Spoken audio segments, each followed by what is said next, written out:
नमस्कार मंडळी, कसे आहात तुम्ही सगळेजण? मी संध्या सप्रे यूट्यूबवरील अमृताचे डोही या माझ्या आध्यात्मिक चॅनलमध्ये मी तुम्हा सगळ्यांचं स्वागत करते। सर्वप्रथम मी तुम्हाला अशी विनंती करते की तुम्ही या चॅनलमधनं तुम्हाला जे मी एपिसोड्स एक तयार करते ते जर कार्यक्रम आवडत असतील तर तुम्ही कृपया माझ्या चॅनलला सबस्क्राइब करा, लाईक करा आणि शेअर करा ही विनंती आहे। आज माझ्या एपिसोडचा विषय आहे जीव म्हणजे नेमका कोण, किंवा मनुष्याच्या शरीरामध्ये हे आत्मतत्व कसं शिरतं त्याबद्दलची माहिती आपण बघणार आहोत। सर्व ब्रह्मांडाच्या मुळाशी प्राणतत्व किंवा चैतन्य तत्व, परमतत्व किंवा आत्मतत्व हे अधिष्ठान असतं, बरोबर? सर्व सृष्टीच्या मुळाशी असलेलं अधिष्ठान आणि मनुष्याच्या शरीरामधील असलेलं चैतन्याचं अधिष्ठान हे दोन्ही अधिष्ठान ही एकच असतात। हे चैतन्य तत्व किंवा आत्मतत्व कसं आहे तर त्याला सच्चित आनंद स्वरूप असं म्हटलं जातं। पण आत्मतत्व तर निर्गुण आहे, नाही का? मग हे गुण त्याला कसे काय लागतात? तर हे गुण नाही आहेत त्याचे, बरं का? सत चित आनंद हे त्याचे गुण नसून परमतत्व काय नाही आहे, परमतत्व काय नाही हे सांगण्यासाठी सच्चित आनंद या शब्दांची योजना केलेली आहे, असं आद्य शंकराचार्यांनी त्याचं स्पष्टीकरण दिलेलं आहे। म्हणजे असं की परमतत्व हे असत नाही म्हणून ते सत आहे। दुसरा शब्द काय होतो? चित। तर परमतत्वामध्ये जाणीव तत्वाचा अभाव नाही हे सांगण्यासाठी चित या शब्दाचा उपयोग केला जातो। तिसरा आनंद।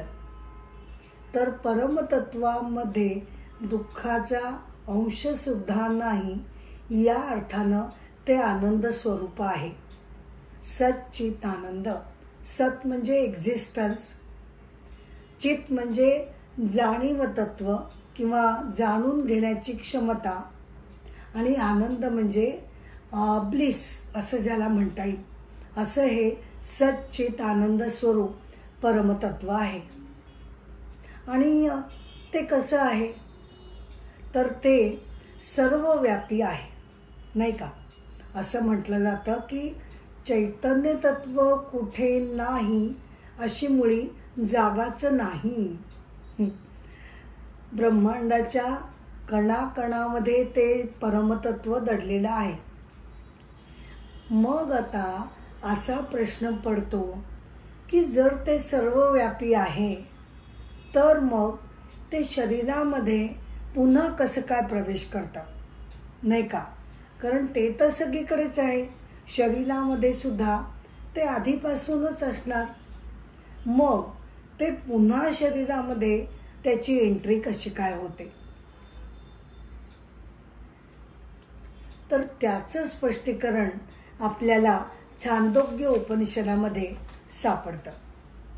छांदोग्य उपनिषदामध्ये असं म्हटलं गेलं आहे की आत्मतत्वाची देहामध्ये किंवा शरीरामध्ये जी एंट्री होते ती प्रत्यक्ष एंट्री होत नाही, ती एक विशिष्ट प्रकारची एंट्री समजली जाते। म्हणजे विशिष्ट प्रकारचं मॅनिफेस्टेशन किंवा ती विशिष्ट प्रकारची अभिव्यक्ती समजली जाते।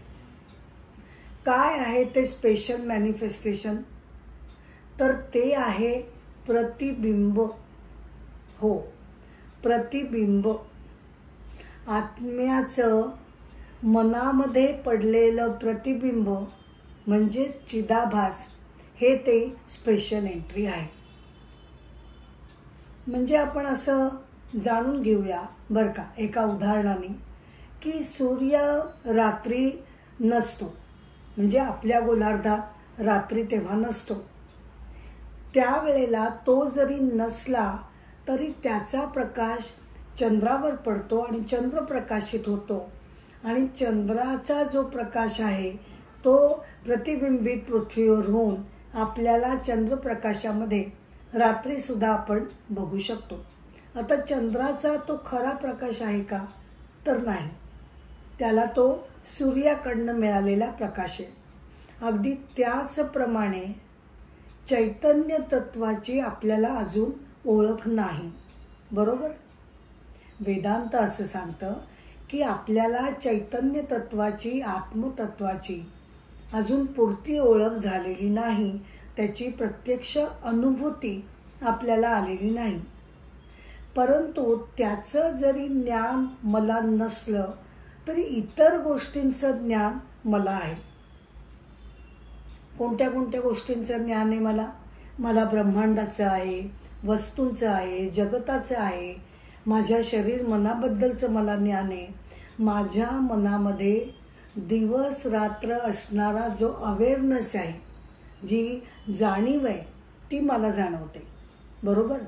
म्हणजेच आपलं हे जे दिवसभराचं चक्र चालू असतं, ज्यामध्ये अनेक क्रिया आपण करत असतो, समजून घेणं, ज्ञान घेणं, वाचणं, बोलणं वगैरे असंख्य क्रिया आपण ज्या करतो, त्या कुणाच्या बळावर आपण करतो?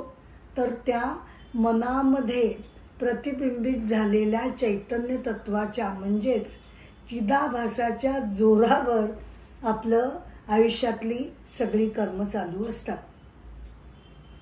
चैतन्य तत्वाचं आपल्याला अजून ज्ञान नाही, पण त्याच्यामुळे होणारे परिणाम आपल्याला निश्चितच कळू शकतात. म्हणजे असं की ते प्राणतत्व आपल्यामध्ये आहे म्हणून आपण जिवंत आहोत. आपल्या इंद्रियांना, ज्ञानेंद्रियांना बघण्याची, बोलण्याची जी काही शक्ती मिळते ती त्या आत्मतत्वामुळे मिळते. मनामध्ये सध्या जो असलेला अवेअरनेस आहे तो सुद्धा आपल्याला चैतन्य तत्वामुळेच प्राप्त झालेला आहे. असा हा चिदाभास. आता आपण मनाचं जर अजून परीक्षण करायला सुरुवात केली तर आपल्याला काय लक्षात येतं की आपला जो आतील अहंकार आहे, अहंकार, मीपणा हा जो आहे तो जास्त जाणीवेनं जागृत असतो आणि भरलेला असतो. आणि त्यामुळेच असं म्हटलं जातं की मनामध्ये जे चिदाभासाचं किंवा परमतत्वाचं जाणीव ऊर्जा त्याला मिळालेली असते, ते मन अहंकाराला देतं, इंद्रियांना देतं आणि अख्ख्या शरीराला सुद्धा ती ऊर्जा मिळते. त्यामुळेच मनाप्रमाणेच, अहंकाराप्रमाणेच आपलं शरीरसुद्धा हे अवेअर आहे हे आपल्याला जाणवत असतं. तर अहंकार जो आहे त्याच्यामध्ये ही जाणीव जागृती जास्त असल्यामुळे अहंकार रूपी आरशामध्ये चैतन्य तत्वाचं प्रतिबिंब त्यामध्ये पडतो आणि तो चिदाभास. आता होतं काय की चैतन्य तत्वाचा जो चिदाभास आहे, प्रतिबिंब जे आहे, ते आणि अहंकार हे दोघं एकमेकांशी एकरूप होऊन जातात. कारण अर्थातच आरसा आणि प्रतिबिंब यांना वेगवेगळं काढता येत नाही आणि त्यामुळेच चिदाभासाला, प्रतिबिंबाला काय म्हटलं जातं? अहंकार. म्हणजेच प्रतिबिंब म्हणजेच जीव, म्हणजेच अहंकार, म्हणजेच मी व्यक्ती. म्हणजे थोडक्यात काय झालं, कोणतीही व्यक्ती ही त्याला आधार असतो तो आत्मतत्वाचा आणि कोणतीही व्यक्ती ही त्या आत्मतत्वाचं प्रतिबिंब असते. जीव म्हणजे प्रतिबिंब. आता आपण हे लक्षात घेऊया की हे प्रतिबिंब कसं काय पडतं. तर आपण सूर्यप्रकाशाचं उदाहरण त्यासाठी घेऊ शकतो. सूर्यप्रकाश जगतामध्ये सगळीकडे पसरतो, पण खडकावर किंवा दगडावर त्याचं प्रतिबिंब उमटू शकत नाही. पण नदीमध्ये, तलावामध्ये, पाण्यात सूर्याचं प्रतिबिंब उमटू शकतं, नाही का? अगदी त्याचप्रमाणे जरी अख्ख्या जगतामध्ये परमतत्व असलं तरी ज्या निर्जीव गोष्टी आहेत बरं का, म्हणजे टेबल घ्या, खुर्ची घ्या, डोंगर घ्या, या सगळ्यामध्ये चैतन्य तत्वाचं सत हा गुणधर्म येतो, एक्झिस्टन्स. आणि ज्या सजीव गोष्टी आहेत म्हणजे विशेषतः मनुष्य, ज्यांच्यामध्ये केवळ स्थूल शरीर नसून, लक्षात घ्या, केवळ स्थूल शरीर नसून आतमध्ये सूक्ष्म शरीर सुद्धा असतं. आता सूक्ष्म शरीरामध्ये काय असतं? प्रामुख्यानं मन, बुद्धी, चित्त, अहंकार. तर असं हे सूक्ष्म शरीर जेव्हा स्थूल शरीराच्या अंतर्गत असतं तेव्हा आणि तेव्हाच फक्त जाणीव तत्व ग्रहण करण्याची क्षमता मनाला असल्यामुळे जाणीव तत्व सुद्धा मनुष्य प्राप्त करतो. टेबल आणि खुर्ची वगैरे निर्जीव गोष्टींच्या बाबतीत काय घडतं तर त्यांना फक्त स्थूल शरीर आहे. त्यांच्या आतमध्ये सूक्ष्म शरीर किंवा मन, बुद्धी, चित्त, अहंकार नसल्यामुळे जाणीव तत्व ते घेऊ शकत नाही. त्यांच्यामध्ये फक्त सत किंवा एक्झिस्टन्स हे तत्व येतं. आणि मनुष्यांमध्ये सुद्धा तिसरा जो घटक आहे आनंद, तो सुद्धा आपण असं म्हणतो की सच्चित आनंद, पण आम्हाला काही बाबा दिवसभर काहीतरी आम्ही आनंदी असतो, असं काही आमचं आयुष्य जात नाही. तर त्याचं कारण वेदांत असं सांगतो की आनंद प्रत्येकाच्याच मध्ये भरलेला आहे बरं का. तो खजिना प्रत्येकालाच मिळालाय, पण तो आपण अनुभवू शकत नाही. कारण ज्या मनुष्यामध्ये केवळ सात्विक आणि शुद्ध असे मनामध्ये भाव किंवा असे गुण शिल्लक असतात, तेच केवळ जगतातील आनंद घेऊ शकतात. आपलं कसं आहे, आपलं मन रजो तमो गुणांनी जास्त भरलेलं असल्यामुळे उद्वेग, संताप, क्रोध हा आपल्या ठिकाणी हे विकार जास्त प्रमाणात आढळून येतात आणि आनंदाचा आपण अनुभव घेऊ शकत नाही. याच्या उलट जे ज्ञानी किंवा जे आता ज्यांनी सात्विक गुणांनी ज्यांचं मन काठोकाठ भरलेलं आहे, शुद्ध आहेत, त्यांना तो अनुभव, आनंदाचा अनुभव सतत येऊ शकतो. मग याचा अर्थ असा आहे का की निर्जीव गोष्टींना या तीन गोष्टींनी समृद्ध असलेलं परमतत्व मिळतच नाही? त्यांना फक्त कुणाला सतच मिळतं, कुणाला 2 गोष्टी मिळतात, कुणाला 3 मिळतात, तर असं नाही बरं का. वेदांत असं म्हणतं की दगडामध्ये सुद्धा सच्चित आनंद आहेच आहे. प्रत्येक आणि प्रत्येक गोष्टीमध्ये सच्चित आनंद आहेच आहे. कुठेही कुणालाही कमी जास्तपणा नाही. फक्त दगडातील चित्त आणि आनंद हा सूक्ष्म शरीर नसल्यामुळे त्याचं व्यक्तीकरण ते करू शकत नाही, असा त्याचा प्रश्न पडतो. तर अशा प्रकारे हा सच्चित आनंद स्वरूप, आत्मस्वरूप हे आपल्याला प्रतिबिंबाच्या रूपात आपण ते अनुभवत असतो. आता अहंकार हा जो आपला प्रकाशित झालेला असतो, जागृत झालेला असतो, मीपणासारखा जो चालू असतो, त्याला हे सामर्थ्य शेवटी कुठून मिळतं? तर त्याला चिदाभासामुळे मिळतं, म्हणजे प्रतिबिंबामुळे. आणि प्रतिबिंबाला जे त्याच्यामध्ये प्रकाश पडतो तो कुणामुळे मिळतो? आत्मतत्वामुळे, शुद्ध आत्मतत्वाचा प्रकाश त्याच्यामध्ये प्रतिबिंबित झाल्यामुळे चिदाभास निर्माण होतो आणि चिदाभास हा प्रकाश अहंकाराला देतो. म्हणजेच काय की आत्मतत्वामुळे निर्माण झालेला अहंकार, माझा जो अहंकार निर्माण झालेला आहे तो कशाच्या जीवावर झालेला आहे? तो आत्मतत्वाच्या प्राण ऊर्जेवर तो तयार झालेला आहे. पण त्याच्यामुळे जरी झालेला असला तरी ज्यानं मला निर्माण केलाय त्यालाच मी विसरतो, त्याला पाठीमागे टाकतो आणि पुढे कोण होतं? मी मी मी अहंकार. याला अशी उपमा आपण देऊ शकतो की सूर्यप्रकाशामुळे ढग निर्माण होतात, नाही का?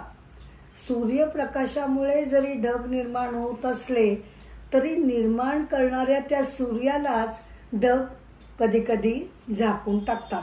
अगदी त्याचप्रमाणे अहंकाराला असं वाटू लागतं की मीच काय तो सर्वश्रेष्ठ आणि ही सगळी जी जीवन ऊर्जा आहे ती माझी आहे. या कल्पनेनं तो त्याच्या मूळ तत्वाला विसरून गेलेला असतो.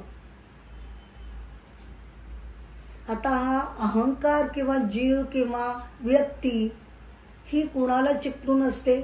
तर तिचा संबंध शरीर मनाशी तो एकरूप झालेला असतो, नाही का? आणि कुणाशी तो एकरूप झालेला असतो?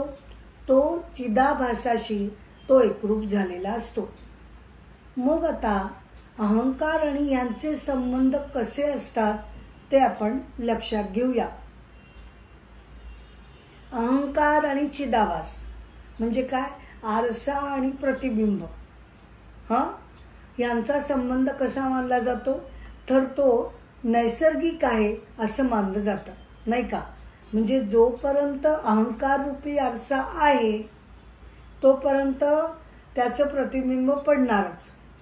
जेव्हा निद्रावस्थेमध्ये मन, बुद्धी, चित्त, अहंकार हे सगळ्या गोष्टी निद्रिस्त होतात, अहंकार निद्रिस्त होतो, अहंकार रूपी आरसा नसल्यामुळे तेव्हा चिदाभासही नसतो. म्हणजे हा संबंध नैसर्गिक संबंध मानला जातो. दुसरा कोणता संबंध आहे? तर अहंकार आणि शरीर. आता शरीर हे आपल्याला प्रारब्ध कर्म भोगण्यासाठी मिळालेला असतो.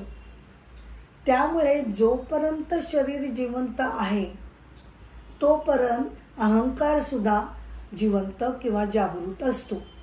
म्हणजे शरीर आणि अहंकाराचा संबंध हा कर्मजन्य म्हणून समजला जातो. कर्मजन्य असं का म्हटलंय? कारण कर्माच्या फळांच्या मुळे हा प्रारब्ध हे तयार झालेलं आहे आणि त्याच्या भोगण्यासाठी हा देह मिळालेला आहे. म्हणून या संबंधाला कर्मजन्य संबंध असं म्हटलं जातं. आता तिसरा शेवटचा संबंध म्हणजे अहंकार आणि मूळ परमतत्व किंवा आत्मतत्व.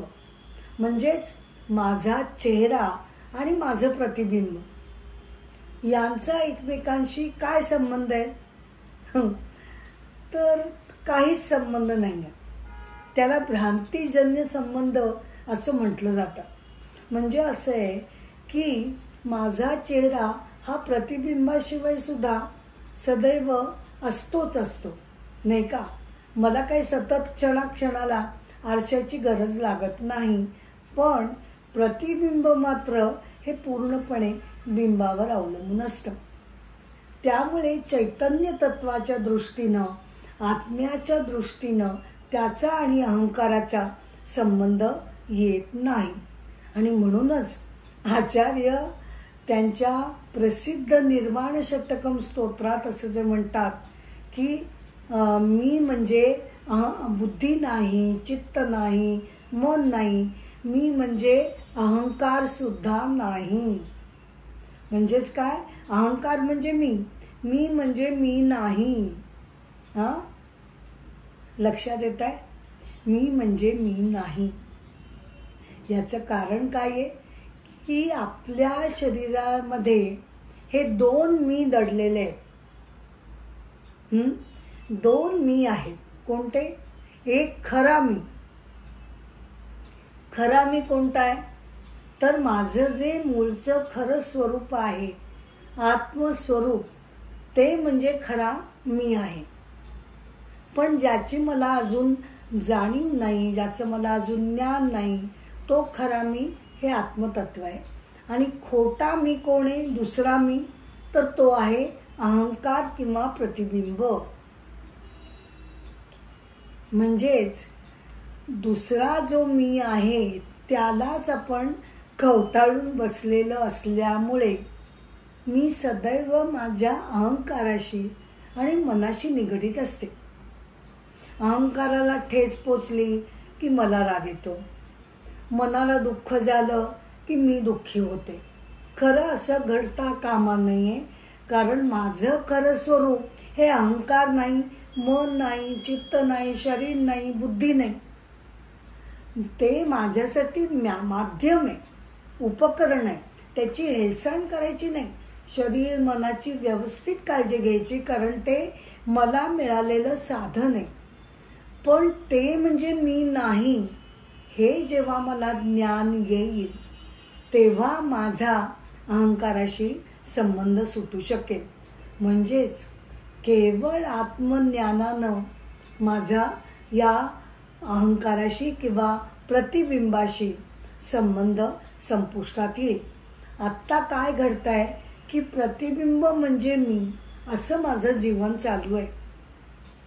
मला जेव्हा साक्षात्कार होईल की मी म्हणजे निव्वळ प्रतिबिंब असून खऱ्या बिंबाची जेव्हा मला ओढ लागेल आणि त्याच्यामध्ये मिळून जाण्याची जेव्हा माझ्या मनामध्ये इच्छा निर्माण होईल, तेव्हा नव्या जागृतीनं मी माझ्याच शरीर मनाकडे वेगळ्या दृष्टीनं बघायला सुरुवात करीन.